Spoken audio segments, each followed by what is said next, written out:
I am Pragya and I bring to you excerpts from the year-ender issue titled We Bear Witness. The issue is dedicated to the people of Gaza and what they went through. I let my art be a testament to my political identity. Heba Haji, as told to Sharmita Kar of Outlook. Heba Haji is a Kuwaiti Palestinian artist settled in Kuwait. She traces her ancestry to Palestine through the words of her grandparents. I am the grandchild of survivors of Nakba, the beginning of the ethnic cleansing of Palestinians that has continued ever since. But I did not know this when I was a child.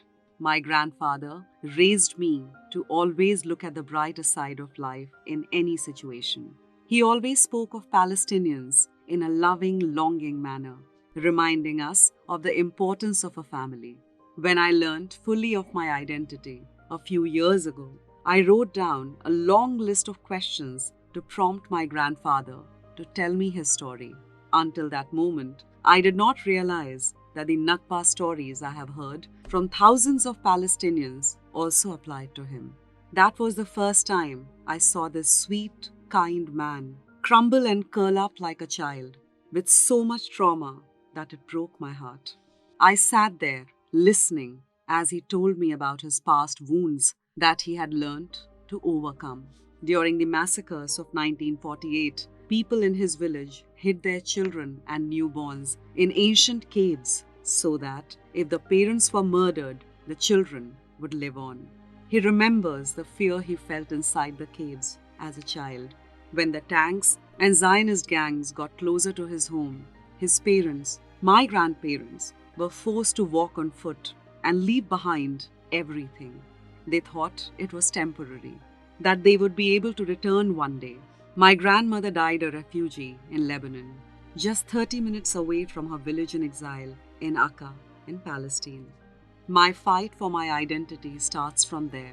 I am a Kuwaiti Palestinian, which means I grew up with two beautiful cultures and an unstoppable love for freedom and resistance.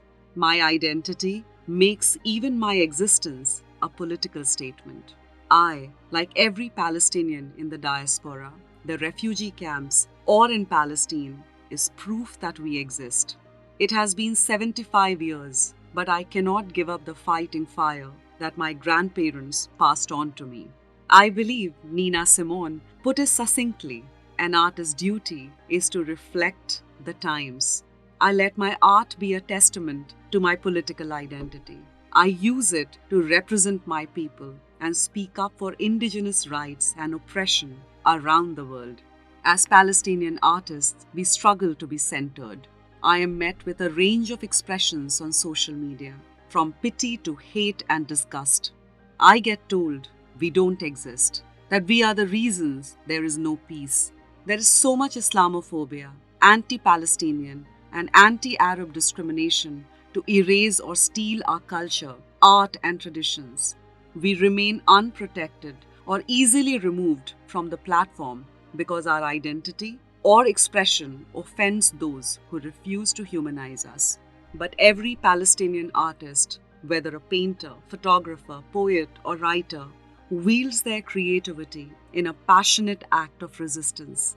I was never allowed to go back to visit my own roots. I tried, but we, the refugees, are not even allowed to apply for a visit to our homeland. But my achievement, one of my fondest memories, was when after spending years apart, I managed to unite all my family in exile in one country. I filmed my grandparents meet their great-grandchildren for the first time. I watched my family find comfort in each other's company. When my grandmother was diagnosed with Alzheimer's disease, she could not recognize us anymore.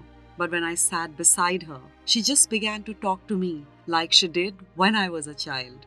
She softly told me stories about how generous my great-grandfather was, how any stranger brought to the village was always sent to their house because he welcomed them with open arms. Their villages may have been wiped out and turned into settlements, but the blood of love and resistance that our great-grandparents passed down to us is stronger than ever. For this and more, read the year-ender issue of Outlook.